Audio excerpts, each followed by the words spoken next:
onto the show.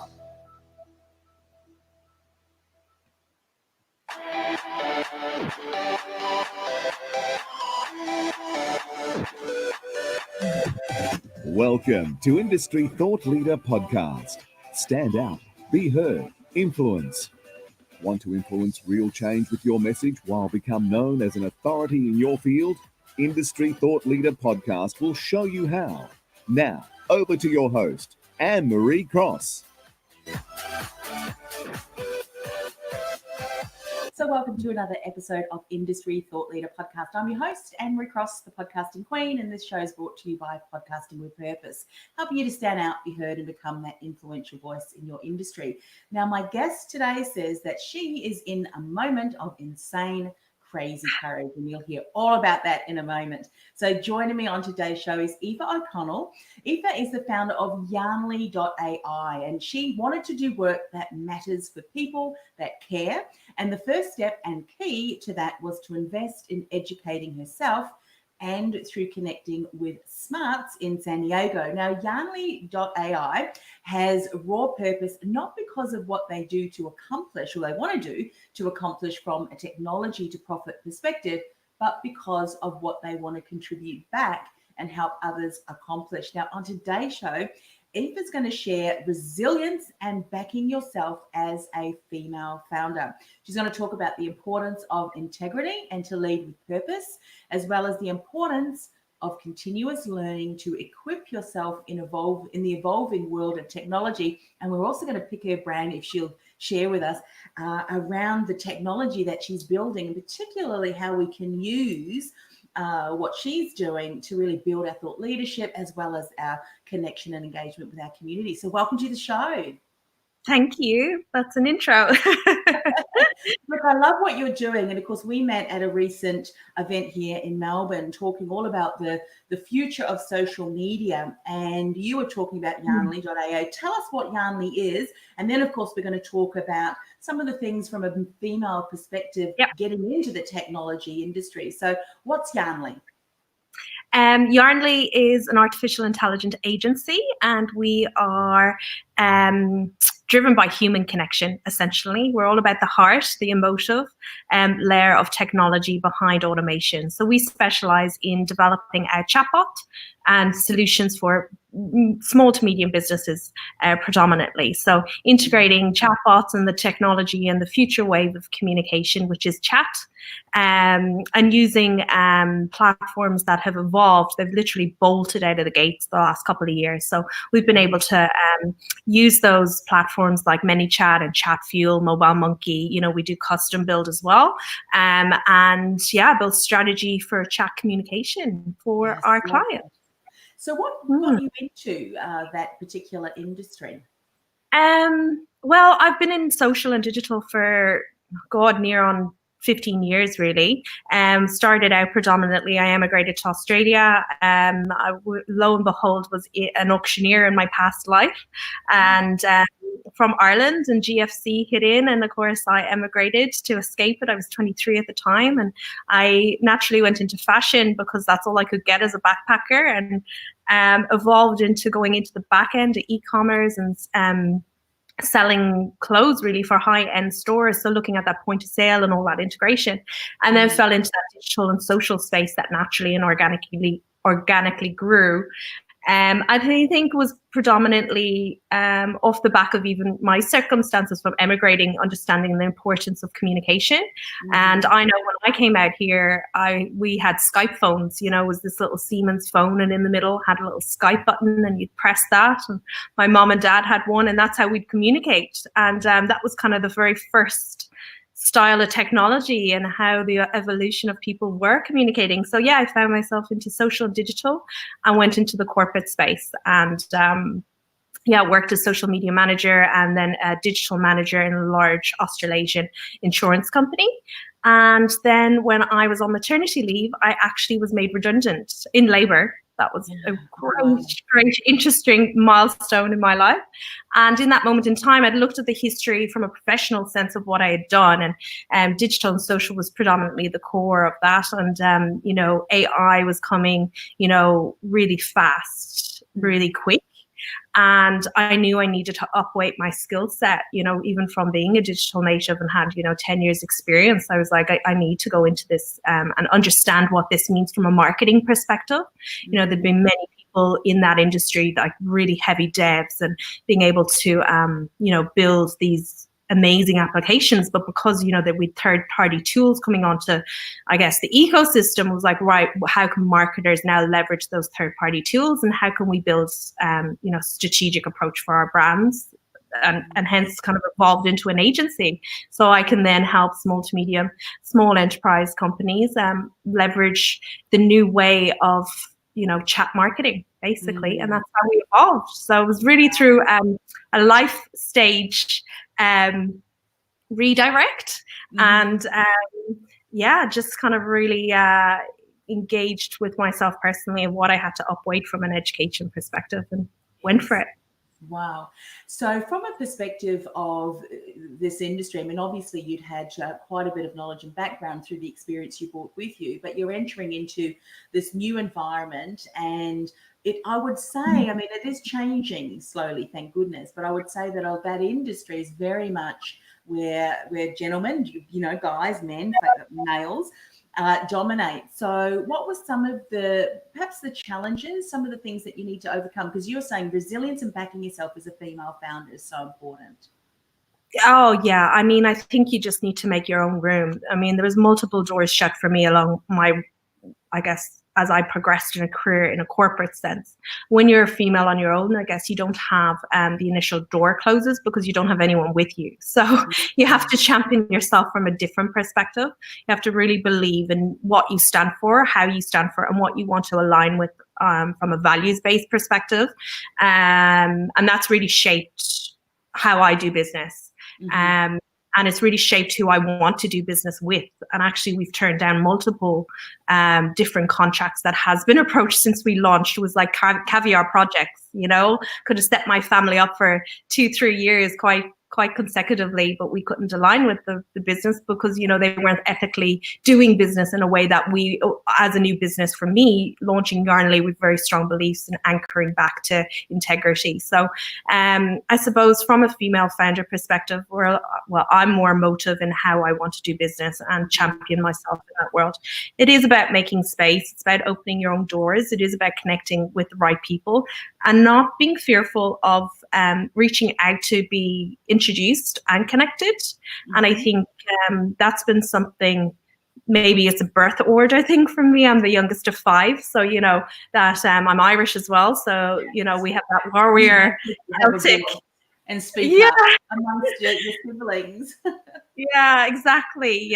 So I think it's inherent that I've had always that fighting self-belief, and it's not easy to obtain. You have to do an awful lot of work on yourself internally, and certainly, off the back of having, a child as well. That was the inception of my business. I got to know myself really fast, really quick.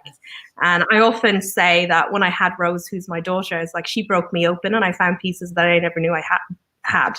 So I think once you build yourself up, you become very aware of who you are, what you want to stand for, and you lead with that. And I think business is about being certainly business in today's world is about being transparent. It's about being honest. It's about telling your story of who's made you.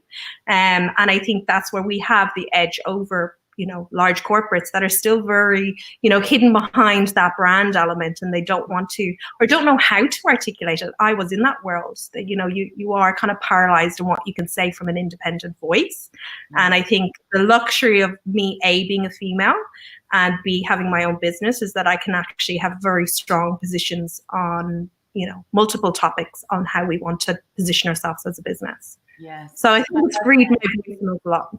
Yeah, I love that. And I think that the insight that we really can take about that, well, from what you've just shared, one of them is to be really clear on what it is that we stand for, what are our core values, and to not be shaken, even when opportunities present themselves, if they don't align, because once we compromise, then obviously that message, that brand, what we stand for is going to be diluted. One of the things that you said was around, reaching out to people, introducing yourself, asking for help, which is fantastic. And I think in this day and age, with the technologies and with the conferences and just people sharing information, particularly in the tech industry. I mean, things are changing all the time. Would you say, looking back, and I'm also going to ask you about, maybe some hindsights, would you do some things differently? But do you think it's important now to remain tapped into what's going on in the industry and more from a collaborative point of view in that sharing? Because if we keep things to ourselves, I think in Australians, I don't know if you've recognised that with Australians, we tend to be a little bit away from too much collaboration and sharing of information. What sort of insights have you found through reaching out, establishing those relationships that's really, created this foundation upon which you're now growing your business? Yeah, I think I'm a firm believer of a community over competition. And especially in the world that we've moved into, it's really unknown, and that's what's given me opportunity as well from, a digital perspective, the things that are evolving and how we're going to communicate and how we're going to engage with each other from a personal or from a, person to person, but also from a brand to person. It's all evolving and changing. So I think if you don't collaborate and you don't share learnings and you don't ask your peers in the industry how they're finding it and meandering, I guess, you're not actually going to be providing the best service or product or, position in the marketplace that you can. So I've learned really quick, if I don't share or collaborate, then we won't be able to have a business, really, to be honest. And, the unknown is something that, we're all kind of, especially being leaders in the field as well, we're pioneering a different way of communication. We're pioneering a different way of how people are engaging with each other with social networks. And, iPhones, for instance, everyone has a media platform in their back pocket. And even how that changes from a normal day-to-day employee to employee kind of relationship, you need to be very conscious in the fact that you're not just hiring a person, you're also hiring a person that could have, 150,000 fans in their back pocket on their Instagram. And, if your organization does something that isn't, appropriate or doesn't align with how you should be championing in the world, then, you might necessarily not, have an opinion by that one employee, but you'll have an opinion by 150,000 people that stand behind them.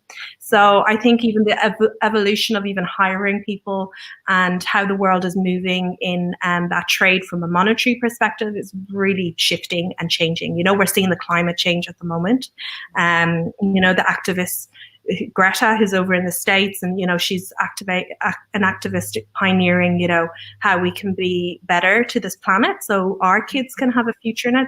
People have voices now, so I think that's the power of the community, and online has definitely supported that. I know from certain services and business models that we are been able to support our clients. I would not have that knowledge unless I connected with people all over the world. Yeah. So I think sharing it's phenomenal. It's phenomenal. I think I know more people to be able to establish relationships and not necessarily be located logistically in the same town or even countries. So and when you do meet people, you know them. It's phenomenal. Yeah. So I guess the last year is certainly from a small to medium enterprise business. I've learned that in buckets and spades. I've learned how you go about it. So it's interesting. Yeah. Hindsight, I always say, is a wonderful teacher. Looking back, would you have done anything differently? Probably jumped in sooner. It took me, I think, after, my, life stage, having a child and, understanding that I wanted to do work that mattered for people that cared. That is, fundamental kind of pillar in what I stand for. And, I was really looking at the policies of businesses and how they're supporting their customer or their employees. And it's like, I don't want to go back into that rat race. I don't want to not go and have a voice. I don't want to have to pioneer myself now, understanding that I'm a female in my 30s that progressively, statistically won't be able to get into, senior management and leadership into C-suite. A perfect waste of a woman is to become a man. Didn't want to go back into that environment. So what I would do differently is probably have jumped in faster and quicker to start my own business and even just build the relationships knowing that I wanted to go on my own. I think maybe it's a female attribute, but I wanted to be very sure on my service. I wanted to be very confident in my skill set and what I could deliver. I wanted to know my business model inside and out. And really, at the end of the day, the start of it is relationships. And no one wants to know that. They want to just know what type of person you are and are you a good human. So I think if I started my community platforms a lot sooner, that would cut out a bit of the waiting time, because people want to know, like, and trust you.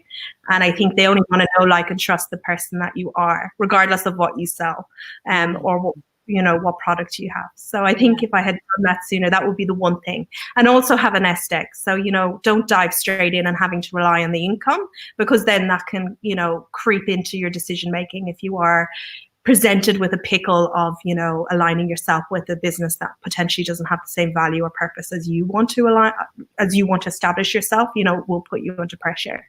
Yes. So jump in with a nest egg and try and just give yourself a little bit of, breathing space to evolve and grow your community. Reach out, be engaged. Yarnley is a very minimal community on Instagram. We have a large following. We know our people inside and out, and they know us. And the amount of DMs and stories that I've been able to get people are sharing with me is phenomenal. So I think if you start to really have strength in your foundation, that will only inherently grow and attract your people even more. Yeah, I think that's important. Absolutely. I think that's so important. I love everything that you're saying and agree wholeheartedly. One of the other things I often hear when I'm speaking to female founders is that, in hindsight, it's that we often don't launch, again, everything that you've said, but also the fear of failure, the fear of being judged, the fear of the unknown, and all of the fear of having everything to be perfect. And as we know, in the space that you're in, nothing will ever be perfect, because you roll something out and you think, okay, we can tweak that, or it didn't work so well. Is that something that you've had to face? And if not, what would be some insights that you would share? Because this is a constant paradigm and challenge that I find many women entrepreneurs and potential industry, thought leaders have to battle with on a daily basis often.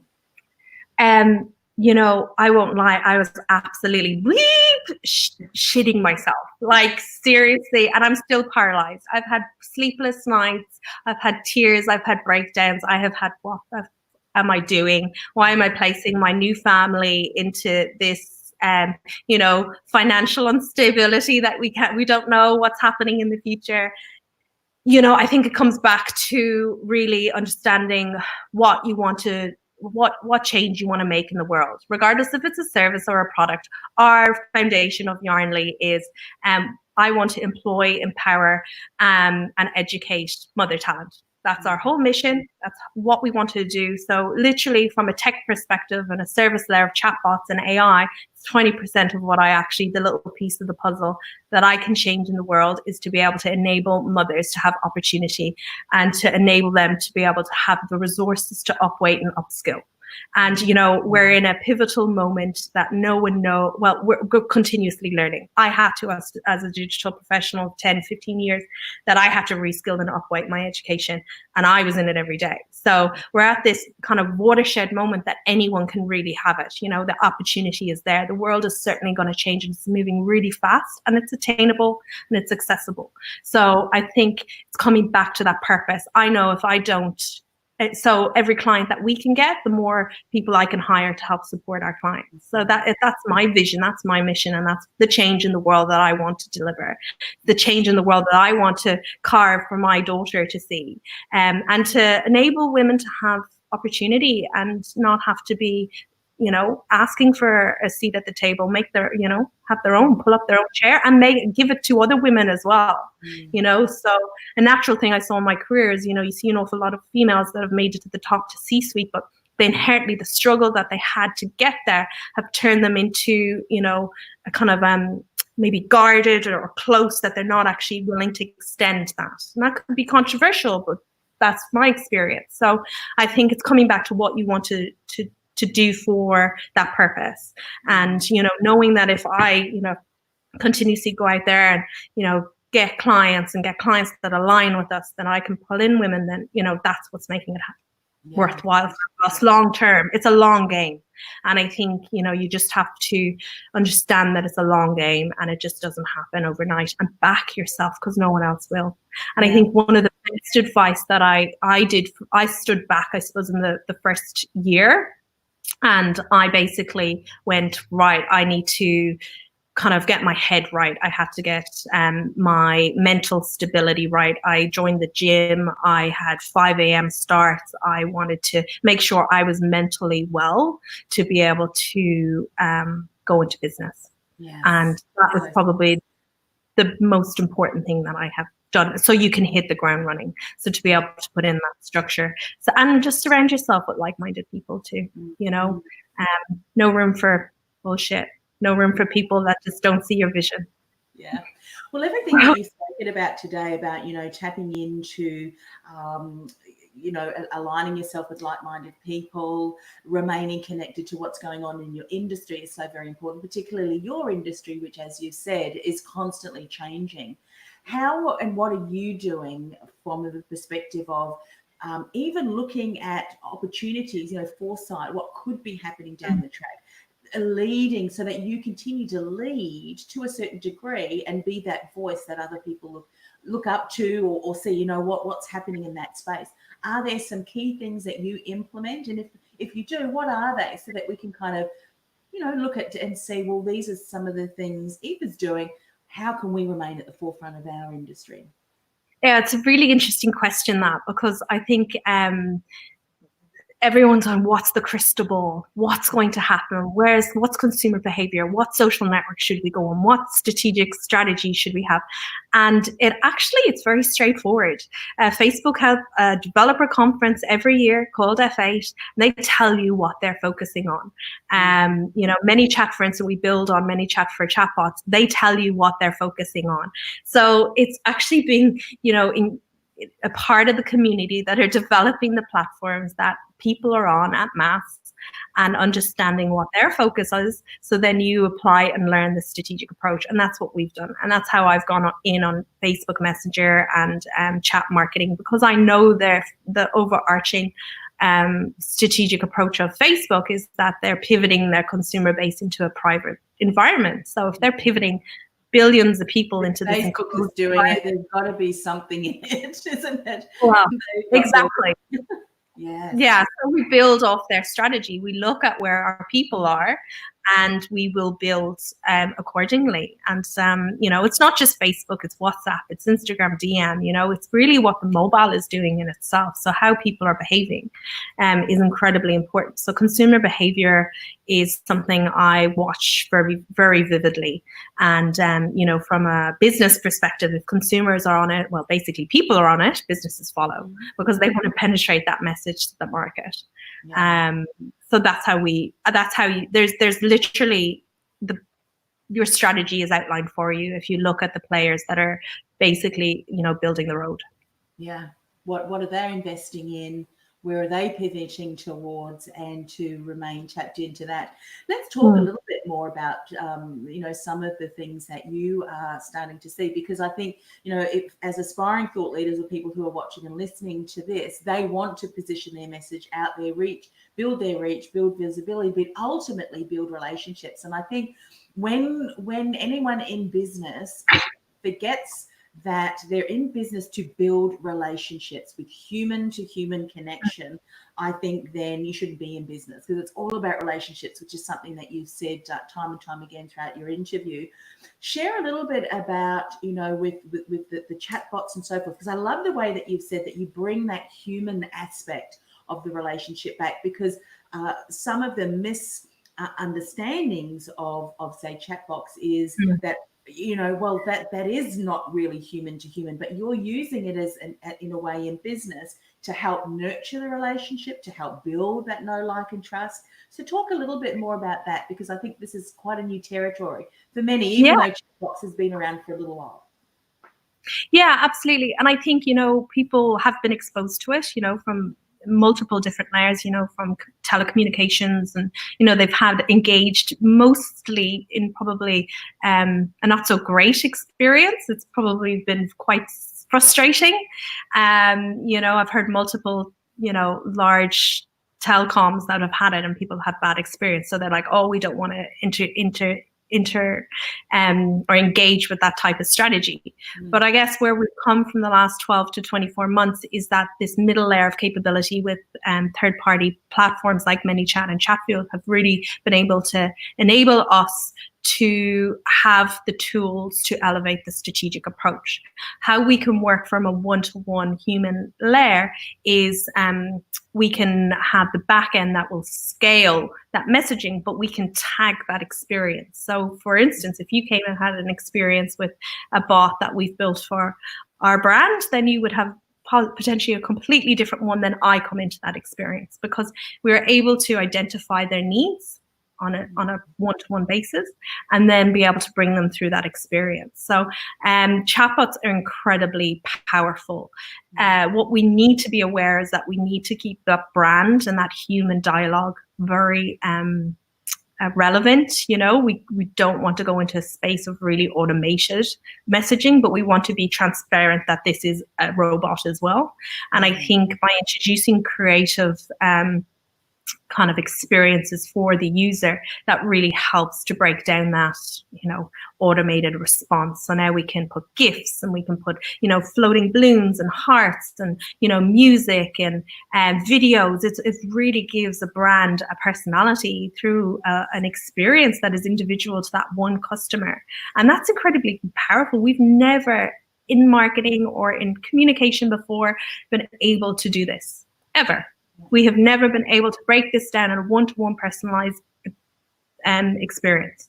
So I think there's massive strength in that. And again, you're fine. You may not have email blasts and how we've communicated prior. It's been that static content. It's that one bulk 3 paragraphs of what you want to articulate, and you send that out to your database. Whereas with a bot, you can come in and go through that piece of content and take them down a journey that is something a lot more fruitful and fulfilled. Again, consumer behavior, it helps to support distracted users. So, the dog bark, the doorbell rings, the baby cries, put down that mobile and that experience, you come back, it's still there.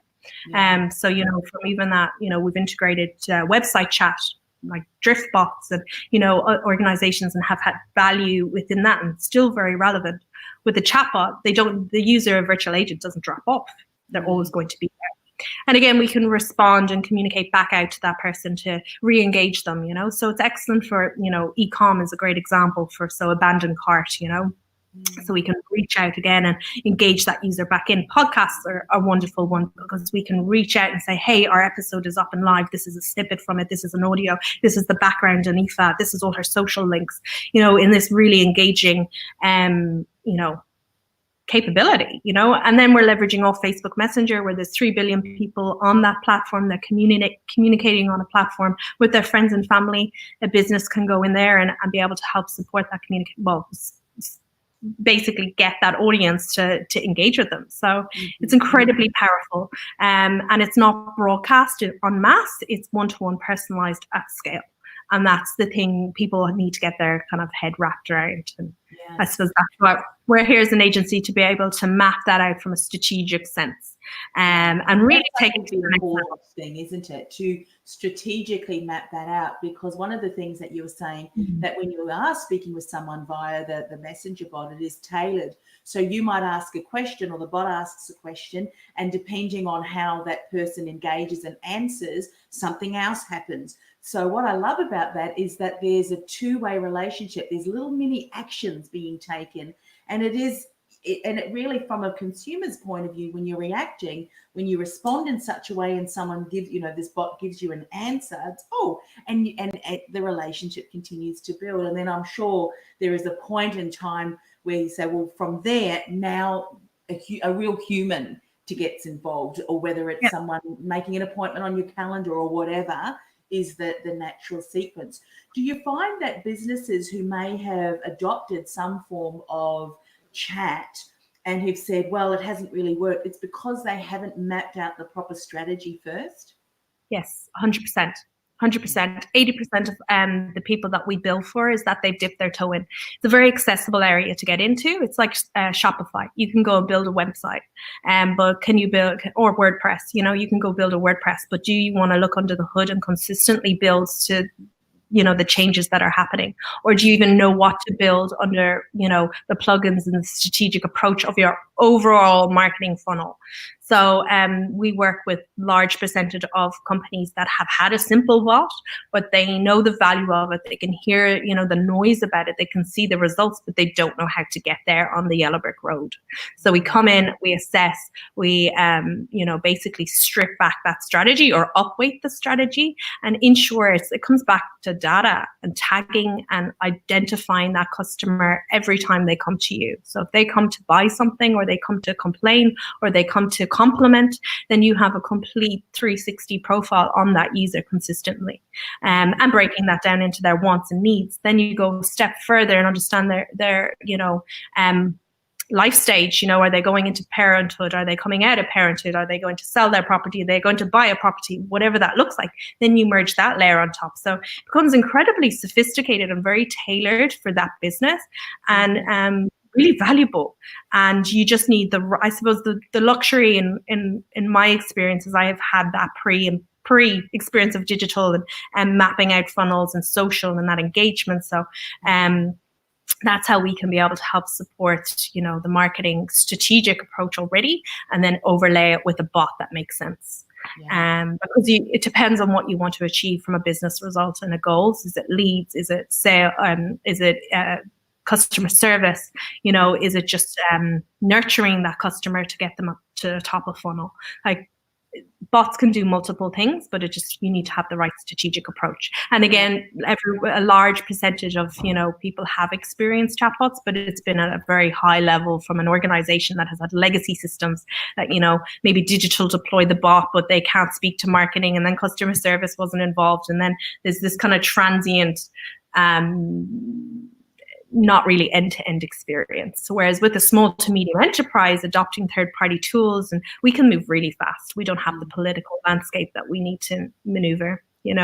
We just need the small marketing team to get on board, and we develop the strategy and seeing massive results and great experiences. Customers are loving it, and that's the main thing. And do you find with the bots as well that, often as businesses, we can assume that, we're just going to focus on this, or we're just going to focus on that, but a very much integrated approach, because of the fact that, someone may be, on Instagram, and then all of a sudden they're over on Facebook. So when they've got a clear strategy, but it's also integrated holistically, that is when you find that whole customer experience and that brand message is consistent, and the customer really feels, nurtured. And that, do you find that an integrated approach is also important?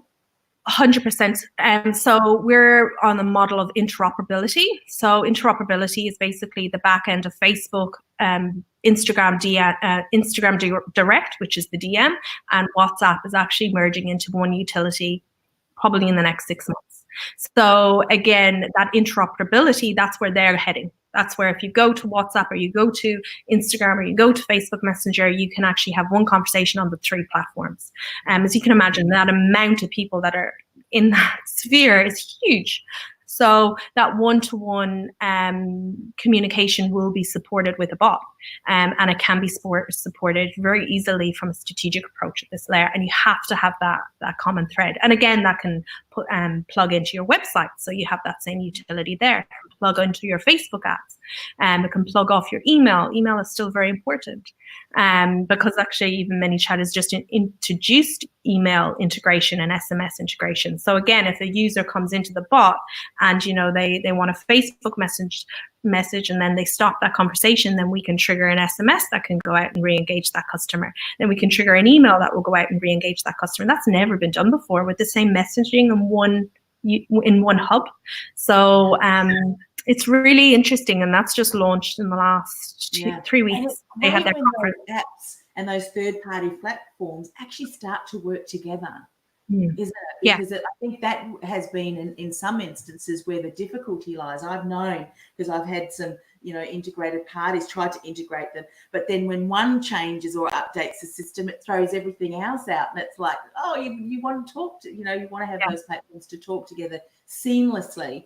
And the exciting thing is that it's actually available to small to medium businesses now. Like, this is huge. This has always been very top end of town kind of strategic strategies that I've dealt with for the last 10 years. But now I'm so pumped to be able to bring bricks and mortar businesses that potentially always just used to look at, offline activity as their baby. Now it's really an online offline experience that you can trigger. Even now Beacon is coming into it. So Beacon technology that, we're using Apple Wallet. So if you have a loyalty card in an Apple Wallet, so you have a loyalty program, they have that card in their Apple Wallet and they're walking past, we can send out a Beacon notification saying, hey, here's your free smoothie. Hey, come in for 20% X, and that's never been done before. So we'll pull them back in from a digital way. So it's really exciting, the things that we're mapping out for our customers at the moment. And I think that's happening. That's one of the things I think a lot of your ideal clients and consumers, small businesses, don't know what they don't know. They don't know what is available, and then they assume that it's only for the big end of town and it's going to cost them with a lot of zeros on the end of it. But what I love, and you've iterated this, and it's so true, smaller businesses, we can adapt. So we can do something on a smaller scale, see if that works, continue to roll that out. Or if something didn't quite have the result, we can change it, and we don't have to go through massive of meetings and so forth to get it approved. So and that's where the disruption is happening. And that's the exciting thing about it. Disruption is happening and the big boys need to get scared. Because there's startups happening, people are empowered, enabled, and there's a lot of investment wanting to invest in young bright minds, old bright minds, anyone that wants to give it a go. And legacy clunky old school political organizations are going to have run for their money. They already have a run for their money. They're trying to acquire startups, and people without the political landscape can move really fast, really quick.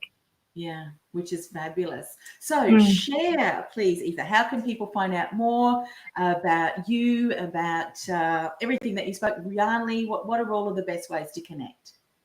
Best way to connect personally is LinkedIn. So that's Aoife Marie O'Connell on LinkedIn. And you can hit us up on Instagram, which is yarnley.ai, which we're very engaged female forward community on there.